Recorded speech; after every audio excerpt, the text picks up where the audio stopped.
అంతియోకు నుండి వెలువడిన పుస్తకాలు ఇప్పటికీ 36 ఉన్నాయి. ఒకటి ప్రచురణలో లేదు. అయితే వాంగ్మయాన్ని గురించి నేను 3 విభాగాలు చేసి మీతో చెప్తాను. మొదటి విభాగం కొంతమంది భక్తుల చరిత్రలు. ఆ భక్తుల చరిత్రలు మన జీవితాలకు అద్భుతమైన మార్గదర్శకత్వాన్ని చూపిస్తాయి. ఆ మీదట కొన్ని పుస్తకాలు తర్జుమా చేయబడిన బుక్స్ ఉన్నాయి. అవి కూడా ప్యూరిటన్ రైటర్స్ రాసినటువంటి పుస్తకాలు. అవి ఆత్మీయ ప్రత్యక్షతనిచ్చే పుస్తకాలు. ఇకపోతే తరువాతవి దేవుడు కృప చూపించి లేఖనంలో నుంచి నాతో రాయించిన అనుభవాలు. ఈ అనుభవాల దగ్గర అనేకమైన సంగతులు మీకు కనిపిస్తాయి. అవి ఆత్మీయ పాఠాలే కానివ్వండి, దావీదు జీవితమే కానివ్వండి, ఇలాంటివి. ఇవన్నీ మీ ఆత్మీయ జీవితానికి అనుదిన ఆహారంలాగా ఉపయోగపడతాయి. ఇవి మీరు ఖచ్చితంగా కలిగి ఉండడం మంచిది. అంతేకాదు, ఈ వాంగ్మయంతో పాటుగా నెలకొకసారి మాసపత్రిక, క్రీస్తు సువార్త పత్రిక వెలువడుతోంది. అంతేకాదు, 2 నెలలకొకసారి పిల్లల కొరకై ద్విమాస పత్రిక, ద్విమాస సచిత్ర పత్రికది. ఆ పత్రిక పిల్లల కోసం నెలవంక అనేటువంటి మ్యాగజైన్. అంతేకాదు, మరో మాట కూడా చెప్పాలి. పిల్లల పరిచర్యకు ఒక ప్రత్యేకమైన స్థానం ఉంది. రాబోయే తరాలకు నారుమడి గదా. అందుకొరకై మొత్తం 12 DVDలు పాటలున్నాయి. అవి యూట్యూబ్లో కనపడతాయి. మొత్తం 120 చిన్నపిల్లల పాటలున్నాయి. అంత మాత్రమే కాదు, ఎలీషా పాఠశాల తెలుగు VBS అనేటువంటి మకుటంలో 3 సంవత్సరాలకు అవసరమైన 18 టెక్స్ట్ బుక్లు, 18 వర్క్ బుక్లు కూడా ఉన్నాయి. వీటిని మీరు మీ సహవాసాలు తీసుకుని మేలు పొందాలని హృదయపూర్వకంగా కోరుతున్నాను. కృపాంజలి కార్యక్రమానికి ప్రేమతో మేము ఆహ్వానిస్తున్నాం. ఈ కార్యక్రమంలో మనం జీవిత పాఠశాల అనే అంశాన్ని యోసేపు గారి జీవితం ద్వారా నేర్చుకోవడానికి ప్రభు సాయం చేశారు. అది పూర్తి చేయడానికి కూడా కృపనిచ్చారు, ఆయుష్నిచ్చారు. దేవునికి నిండు వందనాలు తెలియజేస్తున్నాను. మరలా తిరిగి ఇప్పుడు మనం ప్రత్యేకంగా మరో అంశాన్ని ధ్యానించబోతున్నాం. అందులో దేవుని పాఠశాలలోని శ్రేష్ఠులు. దేవుని పాఠశాలలో శ్రేష్ఠులు. దేవుని పాఠశాల ఆయన పిలుపున్న వారికి, ఆయన ద్వారా రక్షించబడిన వారికి ఉంటుంది. కానీ నేర్చుకుని శ్రేష్టమైన విద్యార్థులుగా ఎదిగి దేవుని చిత్తాన్ని నెరవేర్చేవారు ఎంతమంది ఉంటారు? మీరు ఆలోచించండి ఒకసారి. మనం దేవుని పాఠశాలలో ప్రతినిత్యం సంబంధాల నడుమ, పరిస్థితుల నడుమ, సంఘర్షణ నడుమ, పోరాటం నడుమ మనం నేర్చుకోవాల్సిన పాఠాలు ఎన్నో. ఈ పాఠాలలో మొట్టమొదటిగా మోషే గారిని మనం అధ్యయనం చేయబోతున్నామని గత వారంలో నేను మీతో చెప్పాను. తిరిగి ఇప్పుడు మరో మాట మీకు జ్ఞాపకం చేస్తాను. చూడండి దయచేసి. నిర్గమాకాండం 1వ అధ్యాయం. మోషే జనన సమయంలో ఉన్న పరిస్థితులు నేను చెప్తున్నాను.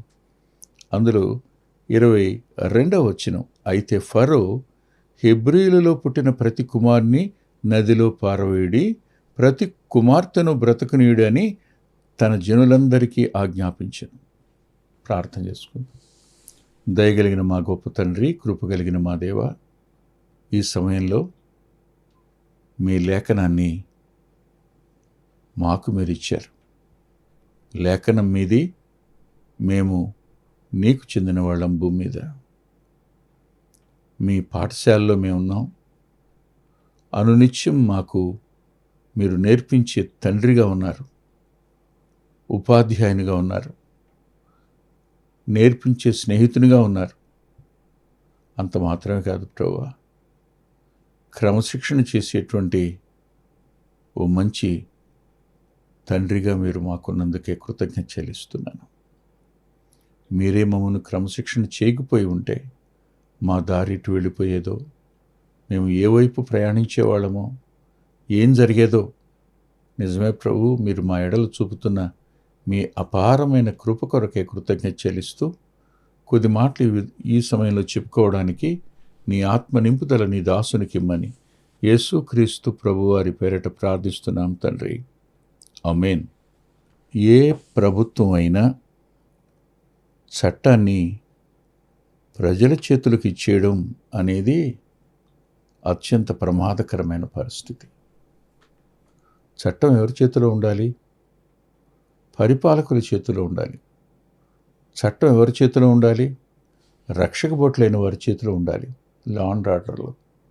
కానీ ఎప్పుడైతే మగపిల్లల్ని పుట్టుక దగ్గరే చంపేయండి అని మంతర్సాలను పిలిచి చెప్పాడో అప్పుడు షిప్రాఫ్ పియా అనేటువంటి వాళ్ళు కాన్పు పీటల మీద మగవాడైతే చమ్మని చెప్పాడు, ఆడుదైతే బ్రతకనిమ్మని చెప్పినప్పుడు ఆ మంత్రసానులు దేవునికి భయపడి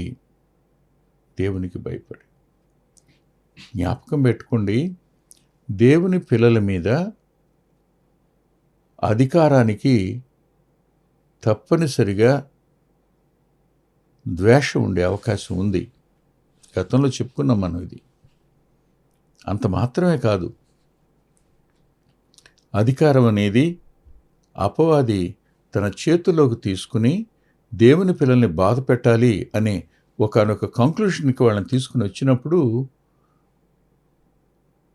వాళ్ళు పిలిచి రహస్యంగా, ఎందుకంటున్నానంటే వాళ్ళు ఏ విధంగా వెళ్ళారో చూడండి. 10వ వచనంలో యుక్తిగా జరిగించటం. యుక్తి. ఫరో యుక్తి పన్నాడు చంపడానికి. దానికి సాధనాలుగా మంత్రసానులను పిలిచాడు. మంత్రసాలను పిలిచి చంపండి మగపిల్లలను అన్నాడు. అంటే పురిట్లోనే ఆ బిడ్డ బయటకు వచ్చేటోడికి పీక నొలిమేస్తే ఏమన్నా చచ్చిపోతాడుగా. అమ్మమ్మ మగపిల్లడు కానీ చచ్చిపోయాడమ్మా అనాలి. కానీ ఆ మంత్రసానులు యోధులకు సంబంధించిన వాళ్ళు కాకపోయి ఉండొచ్చు, అన్నులై ఉండొచ్చు. కానీ వారికి దేవుని భయం ఉంది. ఈ కారణం చేత వారు మగపిల్లల్ని చంపకపోయేటప్పటికీ రాజుగారు ఎంక్వైరీ చేయడానికి ప్రారంభించి రమ్మన్నాడు. వాళ్ళు ఏం చెప్పారో తెలుసా? వారు ఇచ్చినటువంటి ఆన్సర్ చూడండి. అందుకు మంత్రసానులు 19వ వచనం, హెబ్రీ స్త్రీలు ఐగుప్తు స్త్రీల వంటి వారు కారు. ఎప్పుడైనది వాస్తవం. దేవుని పిల్లల యొక్క స్త్రీలు, దేవుని పిల్లల్లో స్త్రీలైన వారు లోకంలో ఉండేవారు లాంటి వారు కారు. వాళ్ళు చురుకైన వారు. వారు తమ కుటుంబాల విషయంలో చురుకైన వారు, దేవుని పని విషయంలో చురుకైన వారు, దేవుని మహింపరిచే దగ్గర కూడా చురుకైన వారు. మంత్రసాని వాని వద్దకు వెళ్ళక మునిపే వారు ప్రసవించిందురని ఫరోతో వాళ్ళు చెప్పారు. అంటే మేము వెళ్ళేటప్పటికే కనేసి ఉంటున్నారు, మేమేం చంపగలమని. దానికి కారణం అటు హెబ్రీ స్త్రీలు చురుకైన వాళ్ళు అన్నమాట వాస్తవమే, వారు వెళ్ళేటప్పుడు కనడం అనేది వాస్తవమే. వీరు దాన్ని ఆధారం చేసుకుని తాము దేవుని చిత్తం నెరవేరుస్తున్నాము. ఏం ప్రమాణాలు ఉంటాయి? ప్రభువుని అభిమానించవచ్చు, కానీ ప్రమాణాలు వాళ్ళలో మనం వెతకొచ్చా? వాళ్ళు దేవుని పిల్లలు కాదు, కానీ దేవుని పిల్లలకు సాయం చేయడం కోసం వాళ్ళు అలాంటి పని చేయడానికి ఆరంభిస్తారు. మీరే ఊహించండి. ఇలాంటి ఉదాహరణ నేను మరొకటి చూపిస్తాను. యెహోషువ గ్రంథం గుర్తుందా మీకు? గూఢచారులు వెళ్ళారు యెరికోలోనికి, రాహాబు యొక్క ఇంటికి వెళ్ళారు. వాళ్ళని ఆమె పైన దాచింది. రాజభట్లు వచ్చారు. ఎలా చెప్పింది? రాజభట్లు వెళ్ళిపోయిన తర్వాత వీళ్ళని కిందకి దింపి ఏం చెప్పింది? ఎలా మాట్లాడింది? మాట్లాడి వాళ్ళని ఎలాగూ క్రిందకి దింపేయడానికి ఆమె చేసింది. ఇక్కడ అబద్ధం ఆడిందిగా అని అంటే, దేవుని ఎరగని వాళ్ళ దగ్గర ప్రమాణాలను ఆలోచించడం అనేది బుద్ధిహీనత కదా. వాళ్ళు దేవుని గురించి విన్నారంతే, దేవుని ప్రజల్లో చేరినవారు కారు. ఇంకా దేవునికి దూరస్తులుగానే ఉన్నారు. అయినా దేవుని పిల్లలకు సాయం చేయాలి అన్నది వాళ్ళకున్న ఒక దృక్పథం. అంతేకాదు, మరో మాట కూడా చెప్తాను మీకు నేను. రాజుల మొదటి గ్రంథంలోనే సారిపాతు నుంచి ఏలియా ఇశ్రాయేలు దేశానికి వచ్చేటప్పుడు దారిలో ఓబద్య కనపడతాడు. ఓబద్య ఎక్కడున్నాడు? ఆహాబు దగ్గర, యెజెబెల్ దగ్గర ఉన్నాడు. గృహ నిర్వాహకుడుగా, స్టోర్డ్గా ఉన్నాడు. అలా ఉన్నవాడు ఈ క్లిష్టమైన పరిస్థితుల్లో గుహకు 50 మందిగా 2 గుహల్లో వారిని పోషిస్తున్నాడు. ఎవరితను? రాజు దగ్గర మంచి ఉన్నతమైన పదవిలో ఉండి దేవుని పిల్లలను పరోక్షంగా కాపాడుతున్నవాడు, పరోక్షంగా వారిని పోషిస్తున్నవాడు, రాజు యొక్క ఖడ్గానికి బలి కాకుండా కాపాడుతున్నవాడు ఇతను. కొంతమందిని దేవుడు ఏర్పరచుకుంటాడు. వారు కష్టంలో, శ్రమలో దేవుని పిల్లల కోసం తమ వంతు చేసి వారిని పోషించేవారుగా, వారిని కాపాడేవారుగా, వారిని సంరక్షించేవారుగా ఉంటారు. అలాంటి వాళ్ళని దేవుడు విడిచిపెట్టడు. తప్పనిసరిగా నేటి పరిస్థితుల్లో దేవుని పిల్లల మీద జరిగేటువంటి దాడికి దేవుడే కొద్దిమందిని తన కొరకు లేవనెత్తుకోవడం అనేది చరిత్ర అంతటిలో సార్. మీరు ఆలోచించండి. మీరు కోరిటన్ భూమి గురించి చదివారా?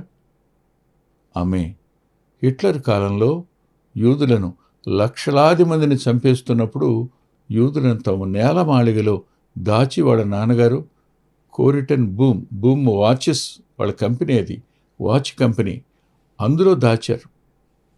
ఆలోచించండి. ఏ తరంలోనైనా దేవుని పిల్లల మీద శత్రుత్వం వహించిన వారి నుండి కాపాడడానికి కానీ, పోషించడానికి కానీ, భద్రపరచడానికి కానీ కొంతమందిని దేవుడు ఎన్నిక చేసుకుంటాడు. ఓబద్య ఎంత చేస్తున్నా రాజు యొక్క క్రౌర్యానికి ఏమైనా లోనయ్యాడా? రాజు పసిగట్టగలిగాడా? ఏమీ లేదుగా. అంటే దేవుడు తప్పనిసరిగా దేవుని పిల్లలకు సహకరించేవారు కానీ, దేవుని పిల్లలకు సహాయం చేసేవారు కానీ, దేవుని పిల్లలను రక్షించడానికి దేవుని సాధనాలుగా ఉండేవారికి రాదగిన దీవెనిస్తాడు అనే సత్యాన్ని జ్ఞాపకం పెట్టుకోవాలి ఈ దేవుని పాఠశాలలో. అందుకనే నిర్గమకాండం 1వ అధ్యాయంలో రాసిన మాట ఏమిటంటే, వాళ్ళ చక్కటి మాట రాశాడు ఆయన. 19వ వచనం చివరి భాగంలో, వారు ప్రసవించిందురని ఫరోతో చెప్పిరి అంటూ పరిశుద్ధాత్మ దేవుడు ఏం రాయించాడంటే, దేవుడు ఆ మంత్రసానులకు మేలు చేసెను, ఆ మంత్రసానులకు మేలు చేసెను. ఇక్కడే ఒక మాట చెప్పాలి. దేవుని నామం పేరట గిన్నెడు చన్నీళ్ళిచ్చినవాడు తన ప్రతిఫలాన్ని కోల్పోడు అన్నది లేఖనం. మీరు చూపిన ఉపకారాన్ని మరవడానికి దేవుడు అన్యాయస్తుడు కాడు అన్నది. దేవుని పిల్లలకు తమ వంతు తాము సాయం చేసేవారికి మేలు చేసే దేవుడు ఆయన ఎవ్వరికి రుణస్థుడిగా ఉండడం. ఈ షిప్రాపుయ అనేటువంటి ఈ ఇద్దరు, వీరి కింద చాలామంది మంత్రస్నానులు ఉంటారు. వీరు కాన్పులు నిర్వహించేవారుగా ఉన్నారు. అలాంటి వారికి దేవుడు మేలు చేశాడు అంటే ఏ మేలు చేశాడో మనకు తెలీదు. కానీ మేలులో ఒక భాగం మాత్రం కింద రాసింది చూడండి. అదే దాంట్లో, ఆ జనము విస్తరించి మిక్కిలి ప్రబలెను. ఇశ్రాయేలీయులు ప్రబలడం మాత్రమే కాదు, ఈ మంత్రసానులైన వారి కుటుంబాలు కూడా విస్తరించాయి, ప్రబలాయి. అంటే దేవుడు వారి సంతానాభివృద్ధి కలుగు చేశాడు. విస్తారంగా వాళ్ళని ఆయన పెంచాడు, వారిని పోషించాడు, వారిని వర్ధిల చేశాడు. ఈ వర్ధిల చేయడం దగ్గర మరో మాట కూడా పరిశుద్ధాత్ముడు అద్భుతంగా రాశారు చూడండి. ఈ 1వ అధ్యాయంలోనే 21వ వచనం, ఆ మంత్రసానులు దేవునికి భయపడినందున వాళ్ళు దేవుని పిల్లలైన హెబ్రీయులకు మేలు చేయడం ద్వారా దేవుడు వాళ్ళకి మేలు చేశాడు. వాళ్ళలో ఉన్న ఒక లక్షణం దేవుని భయం. ఆ దేవుని భయం దేవుడు చూశాడు. చూసినవాడు ఏమన్నాడు? ఆయన వారికి వంశాభివృద్ధి కలుగు చేసెను. అంటే ఆడపిల్లలు తక్కువ, మగపిల్లలు ఎక్కువ మంది అనమాట.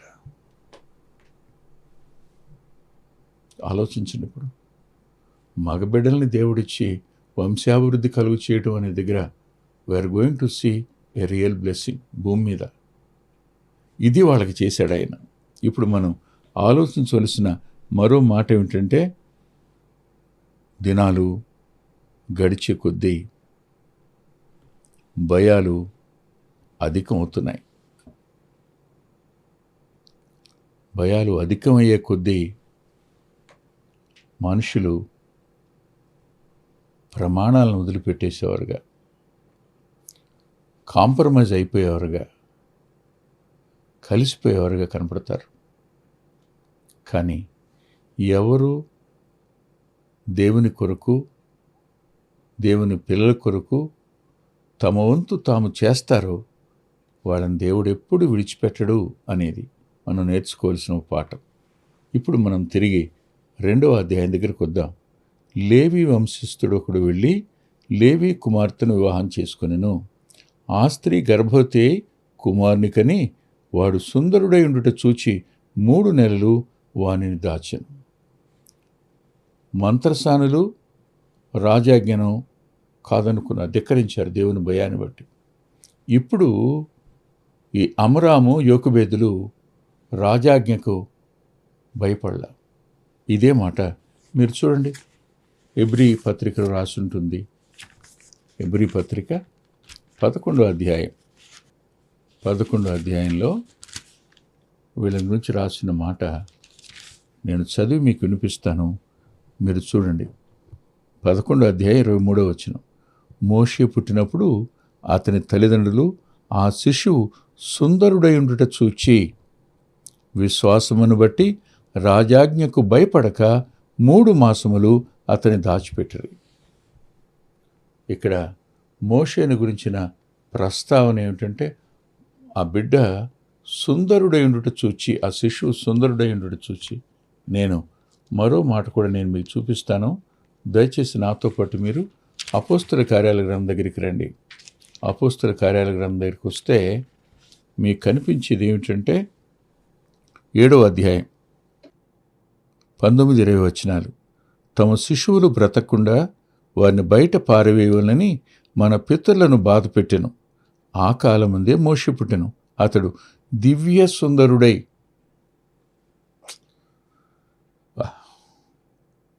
అక్కడ మాట్లాడింది ఆయనే, ఇక్కడ మాట్లాడి రాయిస్తుంది ఆయనే. ఈ రెండింటినీ దగ్గరికి తండి. ఆయన సుందరుడు, పుట్టిన శిశువు దివ్య సుందరుడు. అంటే ముక్కు బాగోవడం, ముఖం బాగోవడం, కళ్ళు బాగోవటం, తల బాగోవటం, దేహం బాగుండటం కాదు. అదంతా వాస్తవమే. కానీ దానికి మించింది చూడగలిగారు. అంటే ఈ తల్లిదండ్రులు కూడా ఆత్మీయులు. వీళ్ళు దేవుని ప్రమాణాన్ని నెరవేర్చినవాడు. తాను లేవి సంతానానికి సంబంధించిన ఆమెను వివాహం చేసుకున్నాడు. అంటే సపరేషన్, ప్రత్యేకించుకోవడం అనేది ఎవరైతే చేస్తారో వారికి దేవుడు శేషాన్ని ఇస్తాడు. వారి గర్భం శేషం వెలుపలకు వచ్చే అవకాశం ఉంటుంది. ఈ ప్రత్యేకించుకున్నటువంటి అమరాము యోకుబేదుల కడుపున మోషే జన్మించడం దేవుని కృప. దివ్య సుందరుడు అన్నప్పుడు అతని ముఖం మీద పరలోకపు వెలుగును చూశారేమో. ఆ కుర్రాన్ని చూడగానే వాళ్ళు ఇమేజ్ అయ్యారేమో. కొంతమంది పిల్లలను చూస్తున్నప్పుడు నిజంగానే అనిపిస్తుంది, తప్పకుండా దేవుడు ఇతన్ని వాడుకుంటాడు భవిష్యత్తులో అని. కొందరు చూసినట్టు ఖచ్చితంగా అనిపిస్తుంది, ఇతడు రేపటి దినాన్న దేవుని ప్రజలకు అండవుతాడు అని. ఇలా అమ్మా నాన్నలు విశ్వాసం కలిగిన వారు కనుక వారు ఆ బిడ్డను చూడగానే అతడు దివ్య సుందరుడు అనే సత్యాన్ని గుర్తించి వారు రాజాజ్ఞకు భయపడక అనే పదం. రాజాజ్ఞ మగపిల్లల్ని చంపేయమని. కానీ దేవుని చిత్తం ఏమిటి? ఈ పిల్లాడు బ్రతకాలి. బ్రతికినవాడు రేపటి దినాన్న దేవుని అత్యున్నతమైన సాధనంగా ఉండాలి. ఇప్పుడు ఈ దేవుని పాఠశాలలో మనం నేర్చుకోవాల్సిన మాట ఏమిటంటే, మన పిల్లల్ని మన కోసం కాక పరలోకం కోసం పెంచాలి. మన కోసం కాకుండా దేవుని కోసం పెంచాలి. అలాంటప్పుడు మనం దాయవలసిన పరిస్థితి ఉంది పిల్లల్ని. ఈ మధ్యకాలంలో ఓ మీటింగ్లో ఓ తమ్ముడు చార్లెస్ ఇలా అన్నాడు, మోషేని తన తల్లిదండ్రులు దాచారు, అధికారం కంటపడకుండా, లోకం కంటపడకుండా, ద్వేషించేవారి కంటపడకుండా దాచారు. మన పిల్లల్ని కూడా మనం దాయాలి. దైవ విరోధులు, లోకం వాళ్ళని నష్టపరచకుండా మన పిల్లలను మనం దాయవలసిన వారంగా ఉన్నాము అన్నాడు. వాస్తవమే. అమ్మా నాన్నలు మోషేను 3 నెలల కాలం ఎలా దాచారు? ఎంట చంటి బిడ్డ ఏడుపు వినపడితే ప్రక్కనోళ్ళ కొడుకుని తీసుకెళ్ళి నైల్లో పాడేస్తే నీ కొడుకు సజీవంగా ఉంటాడు, ఓర్చుకుంటారా? నీ వాళ్ళే నీకు శత్రువులు అవుతారు కదా. అంతేకాకుండా మోషే కంటే పెద్దవాళ్ళైన మిరియాము, అహరోన్లు ఉన్నారు. వాళ్ళు బయటికి వెళ్ళి చెప్పరా మాకు తమ్ముడు పుట్టాడని? ఎవరు ఆపగలుగుతారు? అమ్రాము, యోకుబేదులు తన ఇంటిని ఒక అద్భుతమైన పాఠశాలగా వారు మార్చారు. ఆ వయసులో ఆ పిల్లలు బయటకు వెళ్ళి ఇంటిని గురించి చెప్పకుండా మౌనంగా ఉండడం అనేది సాధ్యమవుతుందండి? కానీ వీళ్ళ పేరెంటింగ్ వల్ల, ఈ తల్లిదండ్రులు నేర్పిన విధానాన్ని బట్టి వారు మౌనంగా ఉన్నారు. ఆ ఇంటిలో నుంచి ఆ బిడ్డ ఏడుపు బయటికి వినపడకుండా జాగ్రత్త పడ్డారు. ఎలా పడ్డారో తెలియదు. మరి 3 నెలల కాలం ఒక బిడ్డను దాచి రోజు తిరిగేటువంటి రాజు యొక్క సైనికులు మాత్రం కాదు, కరెక్ట్గా ఎవరికి అప్పచెప్పాడు? సిప్రాపుయాలు ఎప్పుడైతే చంపలేదో రాజు చేసిన పని ఏమిటి చూడండి. 22వ వచనం, ఇప్పుడు ప్రజలందరికీ చాటింపు వేశాడు, హెబ్రీయుల్లో పుట్టిన ప్రతి కుమారుని నదిలో పారవేయండి, ప్రతి కుమార్తెను బ్రతకనివ్వండి, అది తన జనులందరికీ ఆజ్ఞాపించాడు. అంటే ఇప్పుడు చట్టం ఎవరి చేతి తీసుకొచ్చాడు? ప్రజల చేతిలో చట్టం పెట్టాడు. దారే పోతున్న ఐగుప్తుడు ఉంటే చాలు, ఆ బిడ్డకు ఆయుష్ లేదు, ఇక చంపేయడమే. కానీ 3 నెలల కాలం దాయడం సాధ్యం కాదు. దేవుని కోసం ఓ బిడ్డను పెంచి పెద్ద చేయడం దగ్గర నా బాధ్యతలను మనం జ్ఞాపకం చేసుకుందాం. ప్రభు పెరిగాడు, ఆయన 33 సంవత్సరాలు యవనస్తుడయ్యాడు, సిలువలో తన ప్రాణాన్ని బలిగా పెట్టాడు, రక్తం చిందించి చనిపోయి సమాధి చేయబడి 3వ దినాన తిరిగి లేచాడు. ఆయన పునరుద్ధానుడుగా ఉన్నాడు. ఆయన మనల్ని ప్రతి కీడు నుంచి తప్పించేవాడుగా ఉంటాడు. ఆయన రెక్కల నీడన మనం ఒదిగి ఉండడానికి మనల్ని మనం ఆయనకు అప్పగించుకుందాం. తల్ల ఉంచి ప్రార్థన చేసుకుందాం.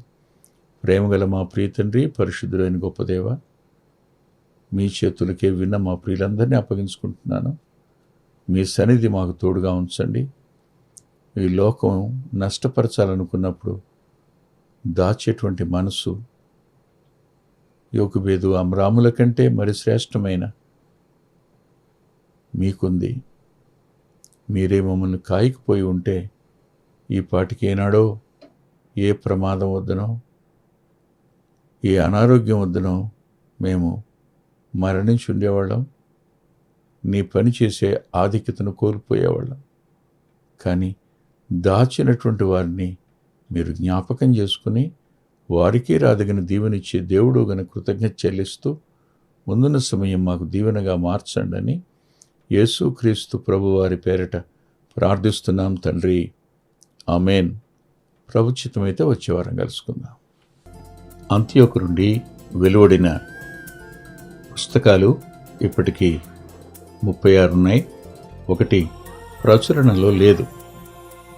అయితే వాంగ్మయాన్ని గురించి నేను 3 విభాగాలు చేసి మీతో చెప్తాను. మొదటి విభాగం కొంతమంది భక్తుల చరిత్రలు. ఆ భక్తుల చరిత్రలు మన జీవితాలకు అద్భుతమైన మార్గదర్శకత్వాన్ని చూపిస్తాయి. ఆ మీదట కొన్ని పుస్తకాలు తర్జుమా చేయబడిన బుక్స్ ఉన్నాయి. అవి కూడా ప్యూరిటన్ రైటర్స్ రాసినటువంటి పుస్తకాలు. అవి ఆత్మీయ ప్రత్యక్షతనిచ్చే పుస్తకాలు. ఇకపోతే తరువాతవి దేవుడు కృప చూపించి లేఖనంలో నుంచి నాతో రాయించిన అనుభవాలు. ఈ అనుభవాల దగ్గర అనేకమైన సంగతులు మీకు కనిపిస్తాయి. అవి ఆత్మీయ పాఠాలే కానివ్వండి, దావీదు జీవితమే కానివ్వండి, ఇలాంటివి. ఇవన్నీ మీ ఆత్మీయ జీవితానికి అనుదిన ఆహారంలాగా ఉపయోగపడతాయి. ఇవి మీరు ఖచ్చితంగా కలిగి ఉండడం మంచిది. అంతేకాదు, ఈ వాంగ్మయంతో పాటుగా నెలకొకసారి మాసపత్రిక, క్రీస్తు సువార్త పత్రిక వెలువడుతోంది.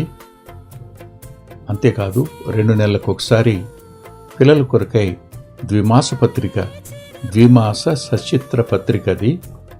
ఆ పత్రిక పిల్లల కోసం నెలవంక అనేటువంటి మ్యాగజైన్. అంతేకాదు, మరో మాట కూడా చెప్పాలి. పిల్లల పరిచర్యకు ఒక ప్రత్యేకమైన స్థానం ఉంది. రాబోయే తరాలకు నారుమడి గదా. అందుకొరకై మొత్తం 12 DVDలు పాటలున్నాయి. అవి యూట్యూబ్లో కనపడతాయి. మొత్తం 120 చిన్నపిల్లల పాటలున్నాయి. అంత మాత్రమే కాదు, ఎలీషా పాఠశాల తెలుగు VBS అనేటువంటి మకుటంలో 3 సంవత్సరాలకు అవసరమైన 18 టెక్స్ట్ బుక్లు, 18 వర్క్ బుక్లు కూడా ఉన్నాయి. వీటిని మీరు మీ సహవాసాలు తీసుకుని మేలు పొందాలని హృదయపూర్వకంగా కోరుతున్నాను. మా చిరునామా కృపాంజలి, బ్రదర్ పిల్లా వెంకటరత్నం, రామచంద్రపురం రోడ్, గుడివాడ, కృష్ణా జిల్లా, Andhra Pradesh. Our address: Krupanjali, brother Pilla Venkataratnam, Ramachandrapuram road, Gudivada, Krishna district, Andhra Pradesh. Phone number 9490504299 9490504299. రాలేవుగా కురిసే మంచు, జారే చిరుకు, మెరిసే మెరుపు,